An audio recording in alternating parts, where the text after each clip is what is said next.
السلام علیکم ورحمۃ اللہ وبرکاتہ۔ عزیزان محترم، جیسا کہ آپ سب حضرات جانتے ہیں کہ ہمارے ملک میں سیلابی ریلیں اور بارشیں مسلسل جاری ہیں، اور سیلابی ریلوں سے جو تباہی ہوئی ہے اس سے ہر شخص واقف ہے اور جانتا ہے کہ سیلاب نے کتنی تباہی مچائی، شہروں کے شہر اور بستیوں کی بستیاں ڈوب گئی اور کھیتوں کے کھیت ضائع ہو گئے۔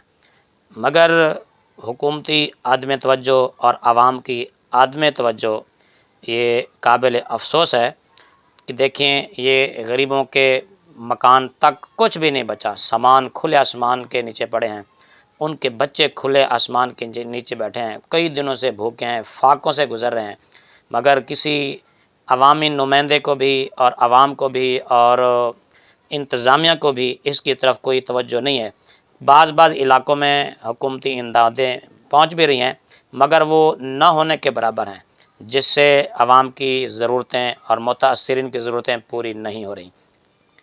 آپ حضرات کو یاد ہوگا کہ مری میں جب برف باری پڑی تھی تو چند ایک لوگ برف باری میں دب گئے تھے، فوت ہو گئے تھے، تو پورے ملک میں ایک شور بپا ہوا تھا، واویلا مچا تھا، اور عوام تک نے شور اٹھایا تھا، اور میڈیا جو ہے وہ بھی شور بپا کر دیا تھا، اس نے بھی، اور میڈیا نے بھی شور برپا کر دیا تھا، اور پوری دنیا تک اس کی خبریں اور آواز پہنچی تھی مری والے لوگوں کی۔ کیا یہ انسان نہیں ہے؟ کیا ان میں انسانی خون نہیں ہے؟ کیا یہ امداد کے مستحق نہیں ہے؟ لیکن وجہ کیا ہے؟ ان کی آواز اوپر کیوں نہیں پہنچائی جاتی، پر کیوں نہیں دکھایا جاتا؟ آخر وجہ کیا ہے؟ وجہ یہ ہے کہ یہ غریب لوگ ہیں، اور غریبوں کی کون سنتا ہے سوائے خدا کے؟ اللہ تو ان کی سنتا ہے نا، انشاءاللہ اللہ سنے گا اور ان کی مدد بھی فرمائے گا۔ اور یہ دیکھیں کیسے کیسے لوگ کس کس مصیبت میں پھنسے ہیں، کچھ بھی نہیں بچا بیچاروں کا، مکان تک ملیا میٹ ہو گئے، فصلیں ملیا میٹ ہو گئیں، کچھ بھی نہیں بچا، اور جسم کے کپڑے تک جو وہ بہہ گئے۔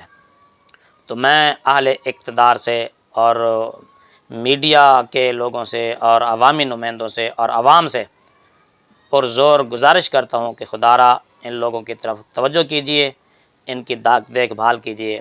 اگر ان کی دیکھ بھال نہ کی گئی تو مستقبل میں ان کا کیا ہوگا؟ اوپر سے سردیاں آنے والی ہیں، ان لوگوں کے لیے مکان نہیں ہے رہنے کے لیے، اور سردیوں میں یہ کیسے گزارا کریں گے؟ اور اب بھی سیلابی علاقوں میں رات کو ٹھنڈ ہونا شروع ہو گئی ہے، تو خدا را اس طرف توجہ کریں۔ یہ دیکھیں بالکل مکان ملیا میٹ ہو گئے، کچھ بھی نہیں بچا، کچھ بھی نہیں بچا، تو ان کو امداد کی ضرورت ہے۔ آپ اگر صاحب نصاب ہیں تو آپ سال کے آنے کا انتظار مت کیجئے، ابھی سے اپنی زکوٰۃ نکالیے، ان لوگوں تک پہنچائیے۔ یہ لوگ جو بھی حقدار ہیں ان کو ان کا حق دیا جائے۔ اگر آج ہم نے ان کی مدد نہیں کی تو کل قیامت کے دن یہ لوگ ہمارا گریبان پکڑیں گے اور ہم سے پوچھیں گے، جی ہم بھی تمہارے بھائی سے، تمہارے ملک میں رہنے والے تھے اور تمہارے ساتھ رہتے تھے، تو ہم کیا جواب دیں گے اللہ کو؟ تو خدا را ان کی مدد کو پہنچیں، جو بھی ان کی مدد کر سکتا ہے۔ لیکن ایک بات یاد رکھیں، جو مدد کے حقدار ہیں مدد صرف انہی کو پہنچنی چاہیے۔ یہ نہ ہو کہ وہ مدد آپ کی بھیجی ہوئی آگے پھر سیاسی لوگ کھا جائیں، جس طرح کہ عام طور پر ہمارے ملک میں ہوتا ہے۔ اور آپ کو یاد ہوگا 2005 میں جب زلزلہ آیا تھا تو اب عوام نے زلزلہ متاثرین کے لیے بہت ساری امداد بھیجی تھی، گرم کپڑے بھیجے تھے، لیکن بعد میں دیکھا گیا کہ وہی کپڑے لنڈا بازاروں میں بکتے نظر آئے۔